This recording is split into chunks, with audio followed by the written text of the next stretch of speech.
Dear Nouriel, welcome. Great being with you today. Thank you. We are back to Rome this time, after Paris 1 year ago, and in this beautiful place, the Palazzio Brancaccio. So thank you for coming here from New York on purpose for us. I had a question because in the latest news, Italy is at the center of all news in Europe recently because of the change of government. So for us, it's a very interesting momentum to have you here. Plus, we know you have a certain link with Italy and you like this country pretty much. So my question today, and the main question of this interview today was, are we back on track with economic growth in Europe as of now? We know that last year you said that some risks in 2013 were postponed in 2014. Do you see those risks still here? Do you think the systemic risk on the banking system in Europe is behind us now?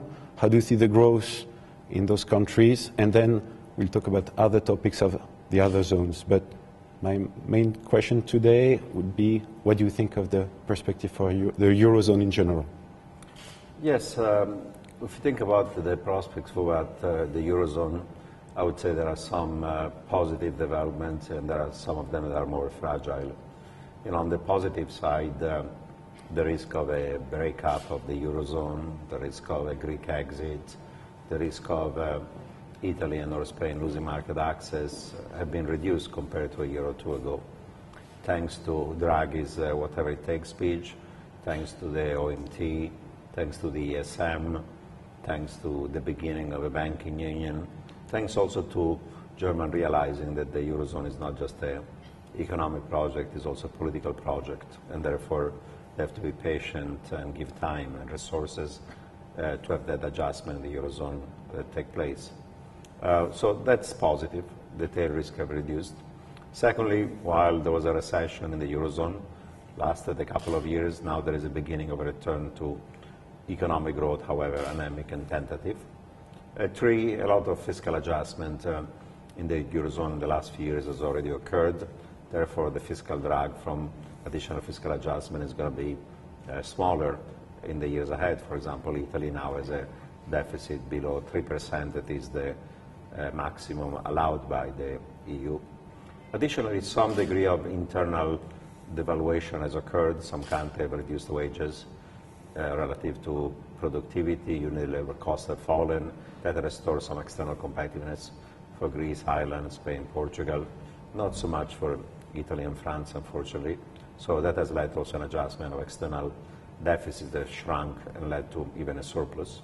And you also have the beginning of a banking union, and this year will be an asset quality review and stress test that might lead by next year to restoration of credit. So those are the positive, and you have to recognize that they are positive. However, there are many elements of fragility remaining in the Eurozone.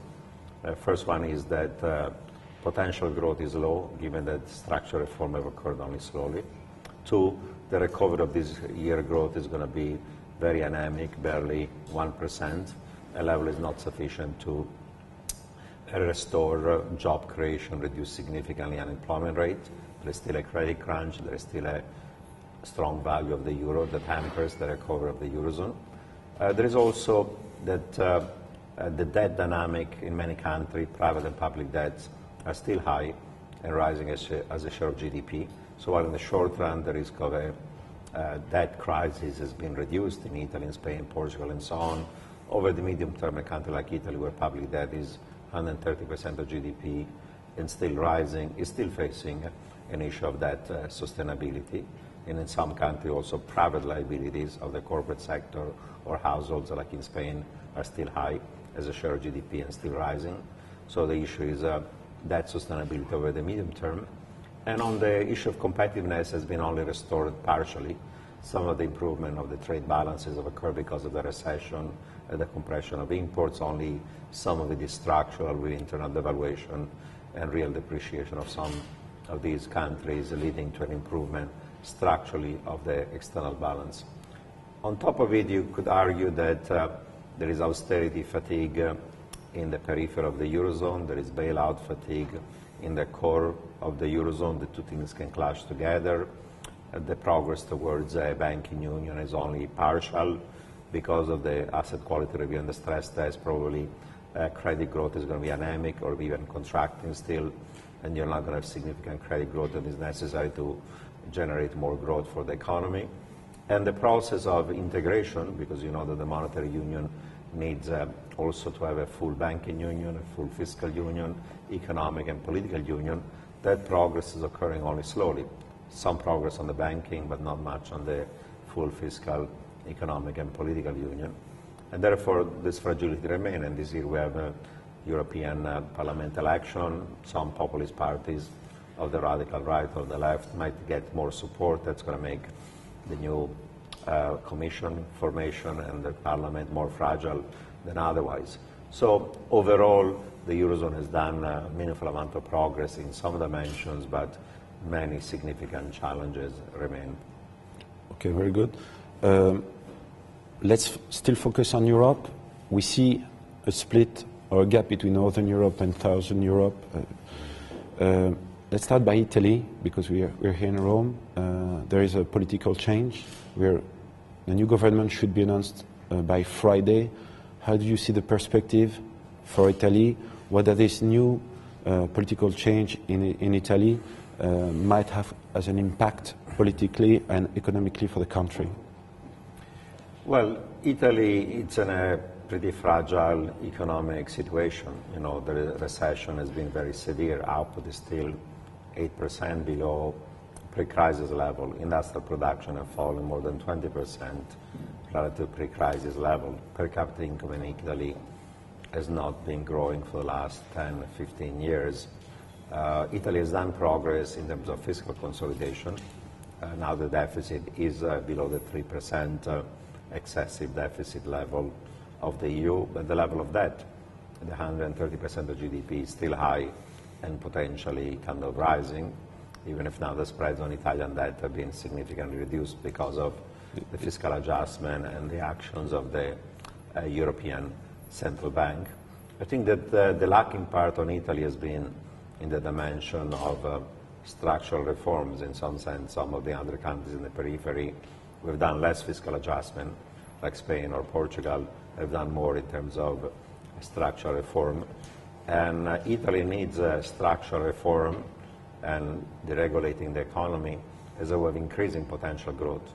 Because if you don't increase potential growth, eventually, in spite of the fiscal adjustment, your debt dynamic is going to become eventually again unsustainable. And of course, there's a long list of things that need to be done. I think that the labor market should be flexibilized even further in terms of reducing hiring and firing costs.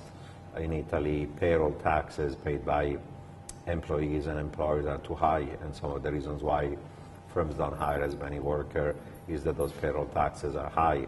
There should be a reduction of those payroll taxes financed by a spending review that will reduce over the next 2 years Italian government spending by about 2% of GDP. I think you can be even more ambitious than that and reduce spending even further as a way of reducing payroll taxes even further and restoring competitiveness through this fiscal devaluation. You could cut spending more. You could try to finance additional payroll taxes by increasing some of the taxes on capital. You could rely on more privatization, and certainly additional privatization, especially of local public utilities, might be necessary as a way of deriving more revenues for the government. You need a reform of public administration to make it much more efficient and productive, and so on. You need, of course, an electoral law reform to make sure that whenever there are going to be next election, there will be more political stability and more cohesive coalitions, and so on. And there are many other reforms that are needed to increase the competitiveness in the private sector, like liberalizing services to lead to more innovation, more competition, to increase over time productivity growth, and so on. So there is a long list agenda, and hopefully the new government is going to be able to rapidly implement many of these things, because at this point, I think Italy has one final chance to try to do the necessary things. Many of these reforms have been delayed for too long. There has been political gridlock and stalemate, but Italy is running out of time. It's critical to try to reverse this decline in potential and actual growth, to try to boost, because unemployment rate is high, among the young people is even higher, and therefore you need to give jobs and creation of income to give hope to people that things are turning around. And having a strong leader like Matteo Renzi probably could have also a positive effect on confidence and on animal spirits, as long as this new government delivers on the promises. Okay, thank you very much. Let's still talk about Southern Europe. Do you see the Greek risk behind us, or do you think Greece is on the right way? Greece, I mean. Well, Greece has done a significant amount of fiscal effort by this year. They might have, with a little bit of accounting tricks, even a primary surplus. They've done less in terms of the structural reforms that are needed to boost potential growth. So far, this bargain between Greece and the rest of the Eurozone, that Greece makes fiscal effort, it makes some structural reform, and in exchange for that, the Eurozone is going to be patient, it's going to give them time, it's going to give them a significant amount of resources, the Troika, in order to be able to smooth the transition has occurred. There's been also a debt restructuring of the private claims. There's been also some, not only PSI, private sector involvement, but also OSI, official sector involvement in making the debt of Greece more sustainable. So far, the OSI has taken the form of stretching the maturities of the claims of the Troika and reducing the interest rate on it without reducing the face value. I think that implicitly the Germans have said, as long as you make more fiscal and structural effort, we can even think down the line eventually about a reduction in the face value of the claim of the official sector. The public debt of Greece is still too high to make it more sustainable over time. But I think that also right now Greece is reaching the point in which there is been such a depression, because output has fallen 25% relative to the peak, that additional fiscal effort is going to be very hard. Additional significant structural reform is going to be very hard to make. But on the same time, Greece still has a financing hole and might need a new program of the Troika to be able to roll over its debt and have ability to finance its own flow of deficit, even if the primary surplus helps you on one side. And the question is how much Greece is willing to give in, how much the Troika is willing to give in. So far, this coalition has held together. There's always a risk that this coalition between New Democracy and PASOK is going to collapse. There's a possibility that in the European Parliament election, Syriza, that is the leftist parties, might do a very strong showing. If that's the case, the current government could collapse. Syriza could come to power. By the end of this year, there'll be also presidential election in Greece. Those may trigger actually electoral, legislative elections as well. So the question is, this coalition can hold or may not hold. Syriza may or may not come to power. Even if they were coming to power, there's a possibility that they will move to the center and become more moderate and become the new party of the center-left, but there are radical elements within it. So I would say that Greece has done a meaningful amount of progress, is not yet out of the woods, and meaningful amount of fragilities remain. In general, the €1,000 debt is at its peak or its highest level, I would say. Do you think it's a little bit overpriced, given the factors you just mentioned, and we could see some volatility within the end of 2014 on these debts? Well, the spreads on Italian and Spanish debt, and also on some of the other periphery, are very tight, no? have tightened significantly. I think it's a combination of what the ECB has done between whatever it takes, OMT, the AISM, and the other progress, and some of the fiscal adjustments and improvements in economic conditions. Whether those spreads are too tight and they could widen again or not, it's a possibility. Some of the momentum is favorable, given that the tail risk has been reduced. On the other side, I would say that, as I pointed out, if you're looking not for the next 12 months, but the next 2 or 3 years, debt to GDP in the public sector in Spain, in Portugal, in Italy is already high, above 100%, and likely, unless there is more growth, lower spreads, and bigger primary surpluses, could be rise again, and therefore the question of whether that the dynamic is sustainable or not is going to reassert itself some point down the line. But of course, the investor sentiment changes. Was very negative at the Eurozone up to a year ago. Now it has improved, and there is a risk on rather than risk off, but unless there is sustained recovery of growth, sustained structural reforms and additional fiscal sustainability, those spreads down the line, not maybe very, very soon, could widen again. So you cannot take for granted the success of current reasoning. Okay, last question about the Eurozone. We've seen that the ECB has pretty much done the best it could so far to give trust again to the investors and reshape a little bit the banking system in Europe. What are the new measures that we could expect from the ECB? Do they still have some margin to act? And plus, given the gap between Northern Europe with good pupils like Germany or Switzerland or other, and this Southern Europe, which has very strong unemployment, what are the possibilities for the ECB to do? And besides, we need to take into account that the Fed decided to change and to start reducing these monetary policy. What can the ECB still do now? Well, the Eurozone is recovering, but growth is still very weak. The credit crunch is still ongoing. The euro is still strong. The recovery is going to be fragile, anemic, uneven, very weak in the periphery, not strong enough to restore economic growth. And therefore, there is much more that the European Central Bank can do, and they've done a meaningful amount of effort. First thing they can do is, of course, is to provide more liquidity to the banks. You know, with the phasing out and repayment of some of the previous LTROs, probably excess liquidity in the banking system is shrinking, and everybody, even the core, agrees that probably increasing that liquidity is going to give an element of safety and try to reduce and minimize the risk to, money market tightening. So that's one thing is not very controversial is going to happen. In terms of conventional monetary policy, the policy rate is now 25 basis points. The ECB could cut it further towards 10 basis or 5 or even 0, but there is not much left. You have 10 to 20 basis points left.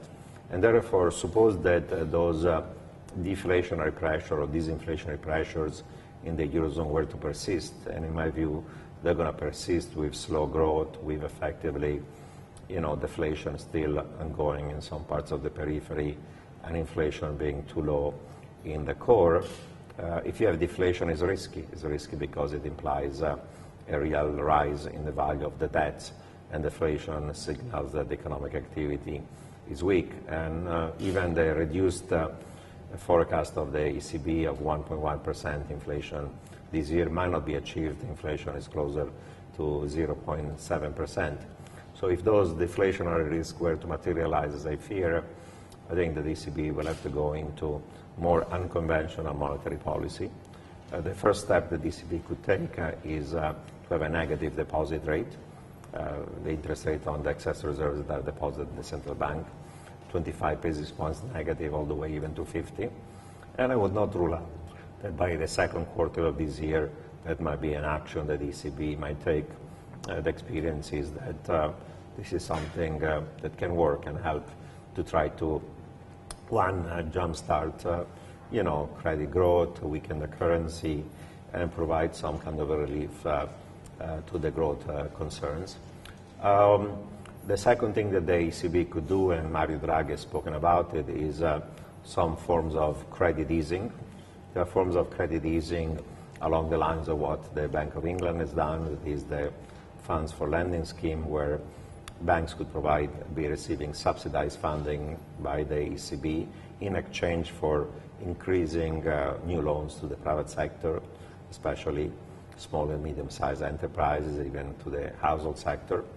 Even if there is a resistance within the ECB about doing credit easing in this form, the way that Draghi and other people in the ECB have spoken about this credit easing has been more in the direction of maybe banks providing more loans to the private sector SME than bundling these loans in securitized products, plain, simple kind of forms of ABS securities, and then the ECB being willing to buy some of these securities and take a little bit of the credit risk and therefore subsidize the banks this way. There's been talk about doing this stuff, has not been done. And if all else fails, I think that the option of doing outright quantitative easing, that is buying a weighted average of the bonds of core and the periphery, is something that is still on the table. Even the ECB has not ruled it out. Probably be the last thing they do after a negative deposit rate or a credit easing, but it's something that I think worked in the US, worked in Japan, worked in Switzerland when they did the unsterilized FX intervention. And I would say that probably the Eurozone needs a jolt in terms of growth through a weakening of the euro that is too strong. The euro in the 130s is way too strong, should be at least 10%, if not 15% lower. And I think that in order to achieve a weaker currency, you would need to have a pretty aggressive policy of quantitative easing.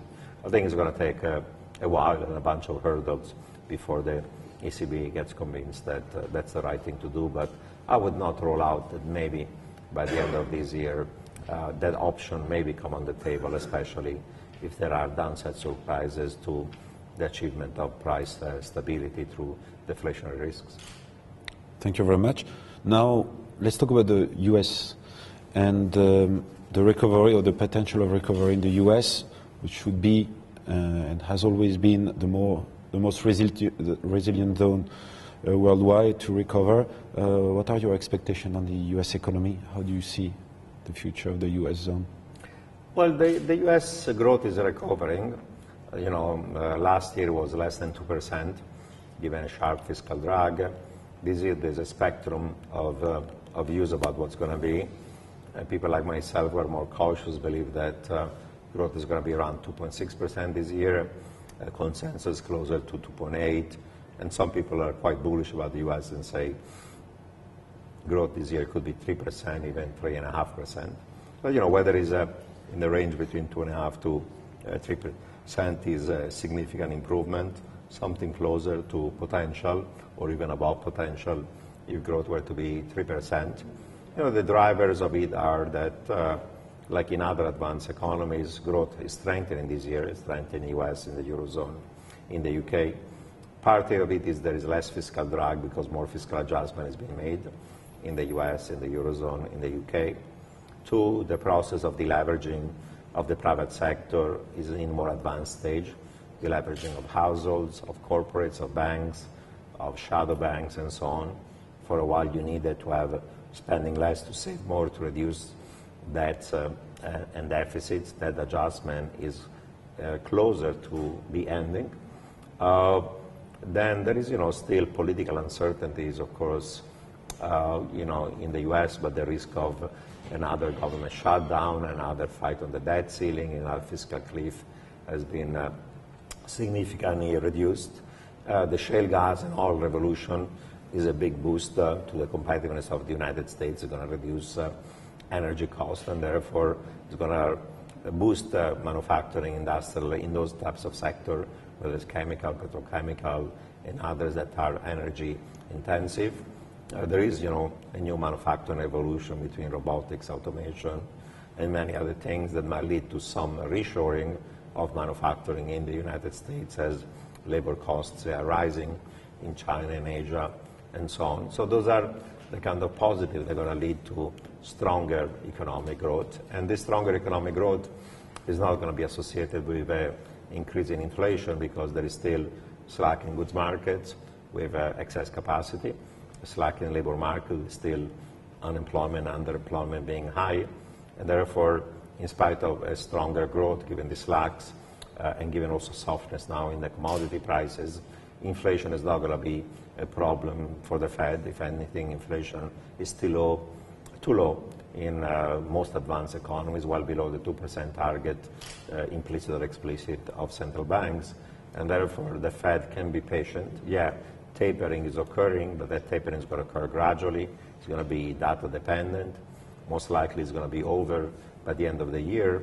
But then the Fed can be patient and wait for another, say, 6 months until middle of next year before they start to move away from zero policy rates. And even when they do that, they're going to only very gradually increase interest rates to normalize the Fed funds rates gradually over time. So the exit from both unconventional and conventional easing is going to occur relatively gradually if inflation, as I expect, is going to stay under control. And we have enough slack in goods and labor market, in housing and in commodities. I think the Fed can afford to be patient, and most likely is going to be patient. Do you think the ingredients of a next subprime crisis are here or not here again? Because we always expect when we are going out from such a very strong easing monetary policy and that we could expect a new bubble to come back in the coming years, or do you think the US took a bit a lesson from what happened in the past and we will avoid something in the next years to come back, something bad, I mean?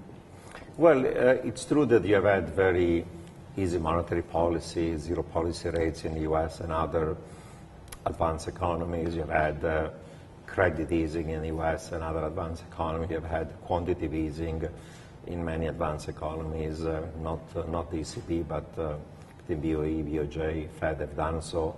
Now there is forward guidance that committed to keep zero policy rates for longer. All this easing has not led to goods inflation because of this weak economy and slack in goods and labor market. It has led initially to asset reflation. That was positive and was one of the objectives of central bank, to increase home prices, to increase equity prices, to restore confidence, to have positive wealth effect on private spending. And that's positive, but the risk is that all this liquidity is not going in terms of credit or real economy, is going to a releveraging of the financial sector and of more risky risk-taking in financial activities.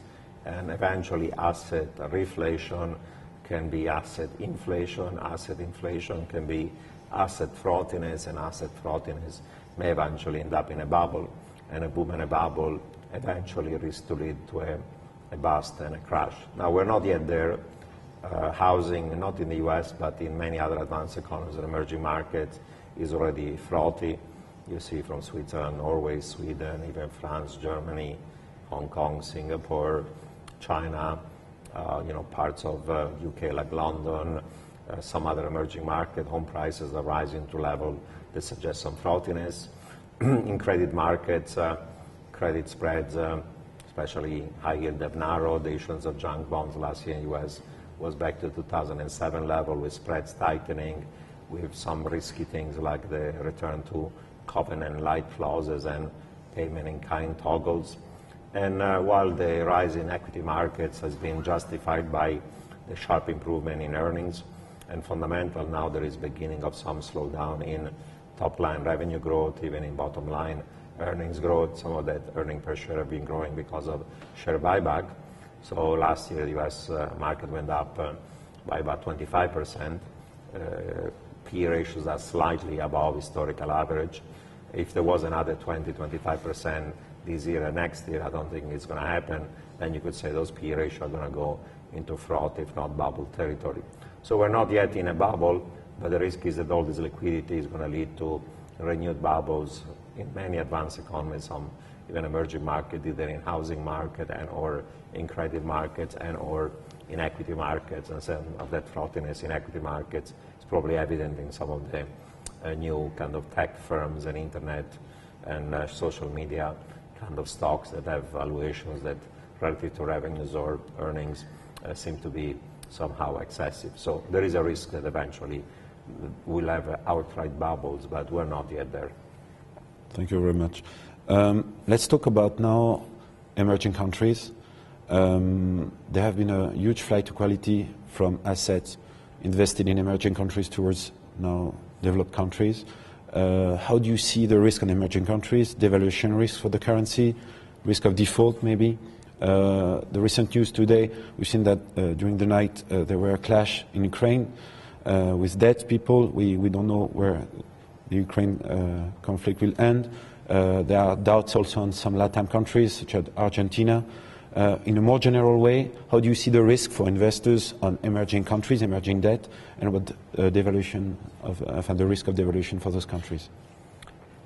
Yes, emerging markets, starting with the middle of last year, 2013, started to have a more economic and financial fragility with pressure on their currency, bond markets, and equity markets. I think there are 5 factors that have driven this greater volatility.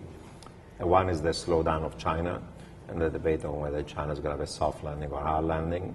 The second one was, of course, the tapering tantrum that occurred when last year the Fed signaled that they might start phasing out quantitative easing that led to a significant spike in long-term interest rates. The third one has been probably the end of the commodity super cycle that hurts those emerging markets that are commodity exporters. Those are factors that are external to many emerging markets. But then there are 2 domestic factors. In the years where you had zero policy rates and QEs, money was flowing to emerging markets where returns were higher. Therefore, credit policy became looser, currency appreciated, became overvalued. You got loosening of monetary policy, inflation went above target, and with cheap financing also fiscal policy and deficit became larger. Therefore, macro fragility became serious in a number of countries. And the final factor was that it was a bit of a lost decade of structural reform in emerging markets because macro and liquidity conditions were easy enough that many structural reforms to increase productivity were postponed. If anything, some of these emerging markets moved away from market-oriented reforms towards variants of state capitalism, things like excessive role of state-owned enterprises in the economy, of state-owned banks in the allocation of savings to investment, resource nationalism, trade protectionism. Now this party is over because, however slowly, the Fed is going to exit, China is slowing down, the commodity super cycle is now over, and now those fragilities macro are coming to the fore. Now, among the fragile emerging markets, there are 2 groups. One is the group of what people refer to as Fragile 5, India, Indonesia, Turkey, Brazil, South Africa, that have in common large current account and fiscal deficit, falling growth, rising inflation, and now elections, either presidential or legislative this year. There is a group of other countries that also have some of the same element, but some different elements of fragility. That group includes in Latin America, Argentina and Venezuela. In Central Eastern Europe, it includes Hungary, Ukraine, and maybe even Russia. And in Asia, countries that is politically fragile, for example, like Thailand. Now, in the specific, I would say, of course, Ukraine is a particularly difficult situation because you have this internal serious political situation that now is becoming violent between those groups that is the government that wants to essentially join the Russian Eurasian nation and those groups that are much more pro-European and wanted the association of Ukraine with the European Union, and that clash is becoming severe. So there is a geopolitical play between Russia and the West, Europe and US, on who's going to be, on which side the Ukraine is going to be. And Ukraine this year has a fixed exchange rate that is overvalued, has a 9% of GDP current account deficit, has debt servicing payments of the government of 6% of GDP, and therefore Ukraine, apart from the political fragility that could escalate, also faces the risk of a currency and a sovereign debt crisis. You could have a situation in which effectively a default on the foreign debt of the country could occur, and right now even the financing by Russia, the bailout 15 billion, is on hold because Russia is slipping its power in Ukraine. So that's an extremely fragile situation, even if Ukraine is small enough that probably the systemic effects on emerging markets may be contained. Argentina has a problem with these holdouts. It might have this year a technical default if the US Supreme Court rules against it as a way of transferring the payment to the bondholders from New York, where there is now restrictions because of the holdouts, legal action, to a place like Buenos Aires. But that would be more like a brief temporary technical default to do the restructuring. It's not going to be a protracted default. There's the situation of Venezuela, runaway inflation, and political and social fragility. They might lead to certainly a currency event, but possibly also to a credit event. Even if with high oil prices, the chance of a credit event is limited. But I would say that those three might be the one in which the risk of a true currency crisis is higher in spite of capital controls and other restrictions. The risk of a real credit event probably the highest in a place like Ukraine. But if I look at the other kind of fragile five, things are better. They've done monetary adjustment, they've controlled credit, they've done some fiscal adjustment. The elections are not going to lead to radical changes in governments. There's been some depreciation of the currency that over time is going to improve the trade balance, so their currencies are not as overvalued. The correction of equity market has been maybe been excessive. Bond yields have been rising. And the chance of a real currency banking and sovereign debt crisis in them is limited, I would say, for 5 reasons. One, they're flexible exchange rates, so they don't have a sitting duck of a fixed rate can collapse. 2, they have a war chest of reserves, hundreds of billions each. There is a shield against a liquidity run against their currency, their banks, their sovereign. 3, they have less currency mismatches and liability dollarization that leads to balance sheet effects. We have depreciation. 4, their banks are better supervised and regulated, more liquid with capital, even if credit has been growth excessive. And finally, debt ratio, private and public, however are rising from relatively low levels. So none of these countries has a risk of debt sustainability or insolvency. Again, among the other group, a place like Ukraine, you could have a debt crisis, but not these, unquote, fragile five. So while things have become volatile, I would say a lot of the adjustment of currencies, bond yields, equity has occurred. I would say probably equity valuation now are depressed. They could have a comeback. Currency adjustment has occurred. More volatility could occur, but probably real depreciation have already occurred. And therefore, many of these emerging markets with new governments, with some policies maybe closer to reaching a bottom and more of a recovery. And the medium-term story about emerging markets is still positive. First of all, there are plenty of emerging markets. We're not fragile. We're better and sounder macro. In Asia, places like Korea, Hong Kong, Singapore, Malaysia, Philippines, Central Europe, places like Poland, Czech Republic, in Latin America, from Mexico, Peru, Chile, Colombia. Well, Brazil is more fragile. In Sub-Saharan Africa, South Africa, weak growth, but there are plenty of strongly growing frontier economies and emerging markets. So there is differentiation. Some are more fragile, some are less fragile, and even the more fragile, the fragile five have done adjustment policy-wise that may lead to better performance of market and economy gradually over time. So a general the risk of a real financial crisis in emerging markets, it's, in my view, a relatively low probability. Okay, a few last questions. On Asia, is the risk of a hard landing for China is behind us? How do you see the future of Asia, and with a certain focus with us on China, because it was the question we had 1 year ago, the risk on China? Yes, China growth is slowing down. There is a debate on whether China is going to have a soft landing or a hard landing. I think views on China are extremely polarized in ways that probably I don't agree with either very optimistic or very pessimistic view. The very optimists say, they're going to keep on growing 7.5% to 8% with the rebalancing, and therefore be a real soft landing.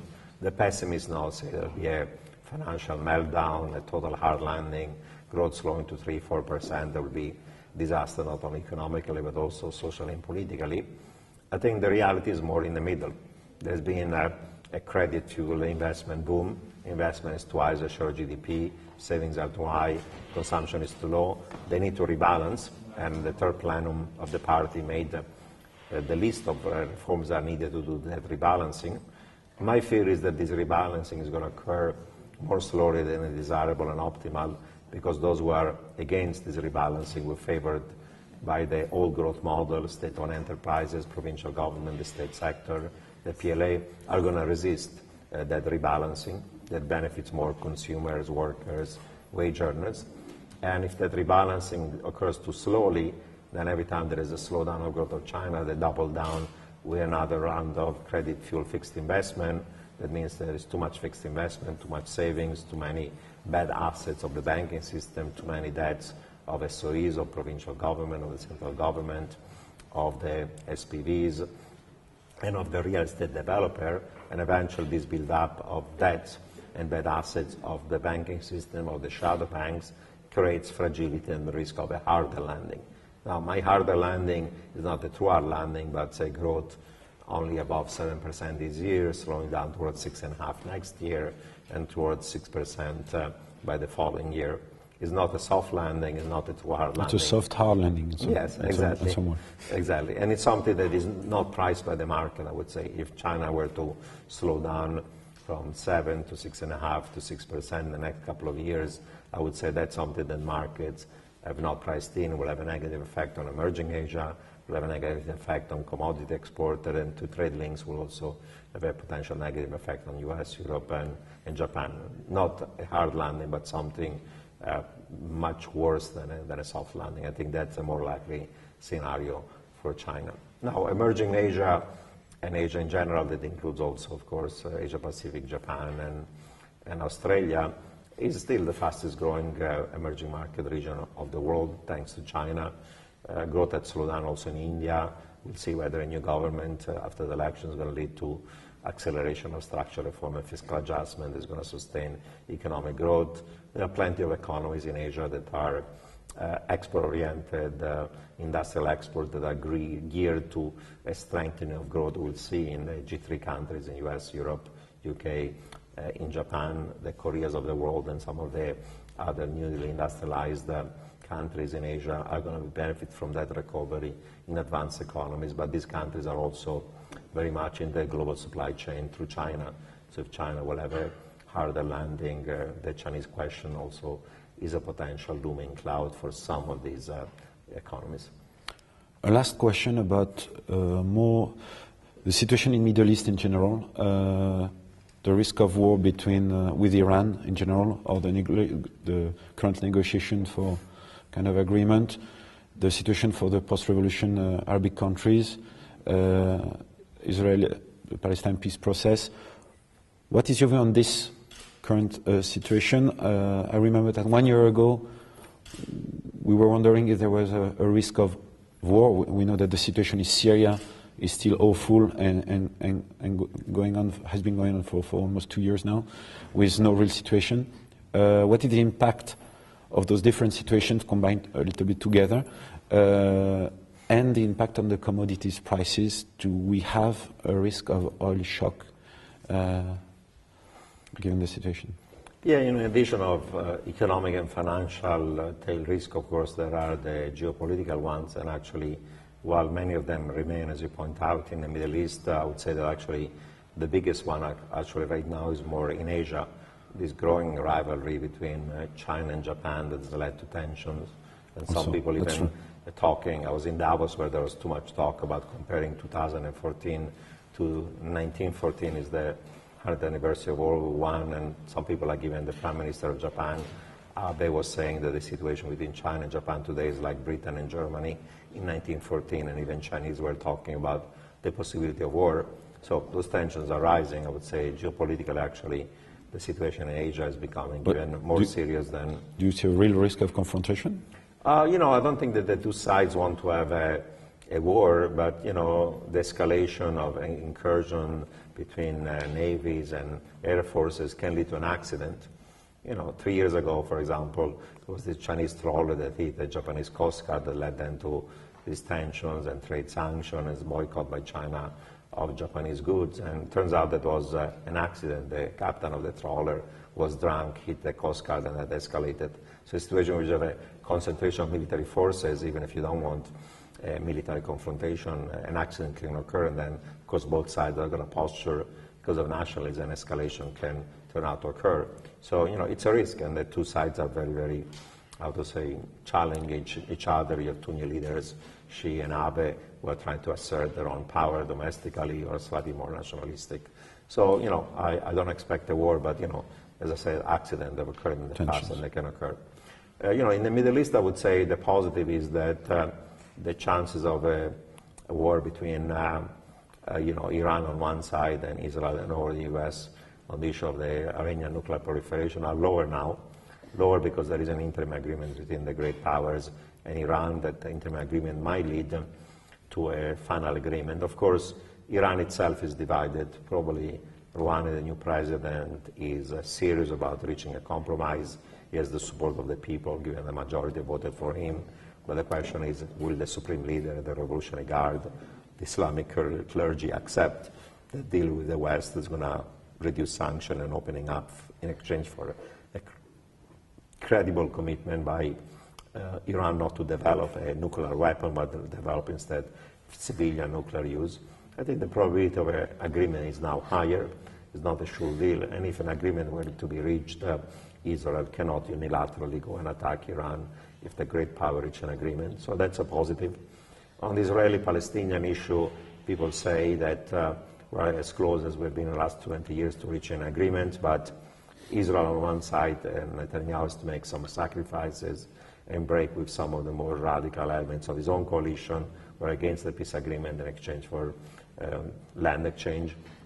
And the Palestinians also have to accept that Israel has security needs and there is a Jewish state that has to be recognized.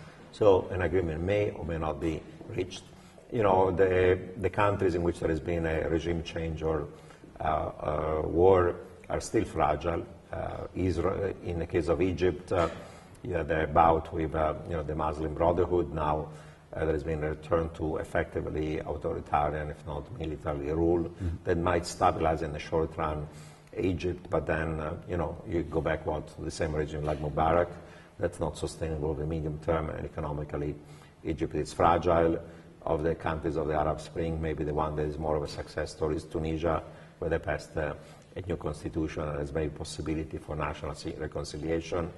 Libya is a bit of a mess. The country could split in 3 parts and so on, and it's still very fragile. Of course, civil war in Syria is ongoing and is a massive, bloody murder of civilians, and there is no end in sight to that situation. Yemen also, the civil war is still ongoing, but I would say the possibility of a wider confrontation in the Middle East is somehow reduced. I would say that the factors that can affect the fear premium in oil prices have to do with the risk of a cutoff in supply of oil. That key element is whether there will be a tension with Iran. That tension is being reduced. There is some renewed internal strife in the case of Iraq that might reduce how much production could be increasing. If that strife between Sunni, Shia, and Kurds were to worsen, maybe the ramp-up of production in Iraq is going to be slower than otherwise. And in Libya, again, the domestic fragility is limiting how much recovery you have of oil production. But I would say that overall, with less tension with Iran, the fear premium in oil prices will be lower, and therefore that factor in rising oil prices is probably less of a factor and more demand and supply consideration and not supply side between the shale gas and oil sands, new discoveries of oil, energy, gas in many parts of the world. Probably supply can grow faster than demand in the next few years, and demand is going to grow more slowly. So unless there is a geopolitical shock, I would say that gradually, very gradually probably, oil and energy prices could be somehow lower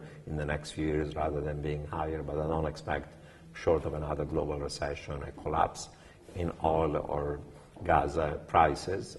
Other commodity, I would say, probably the commodity super cycle is over. Is over because China is slowing down, other emerging markets are slowing down, and Chinese growth is going to become less resource and capital intensive and more labor intensive if they move to consumption. And the other factor driving commodity prices lower is that for the last few years with high prices, new sources of supply of many commodities have been found through investment into new capacity. Just to give you one example, copper used to be produced mostly by places like Peru, Chile, China, but now in places like the DRC and northern Zambia, there have been massive discovery of copper, and with new investment, that supply is coming to the market, depressing, for example, copper prices. So you've gotten the correction of industrial metals because of new supply, technology, slowdown of China. Energy is soft because of the new supply of shale and other things. The soft commodities, you might have bumper crops in a number of these commodities because of more production. And in the precious metals, I would say the peak of oil occurred a couple of years ago. Since then, with normalization of policy rates, with exit from QE, with the fact there is no real inflation in advanced economies, with the fact that other assets giving you capital gains and income, probably gold prices are going to be over time lower rather than higher. So the entire spectrum of commodities, whether it's energy, industrial, soft commodity, ag, or precious metal, has reached the peak, and additional corrections modestly can occur for a variety of commodity prices. Thank you very much, Nouriel. Now we're done. See you soon. Thank you very much. Being with you today. It was a pleasure having this conversation. Thank you.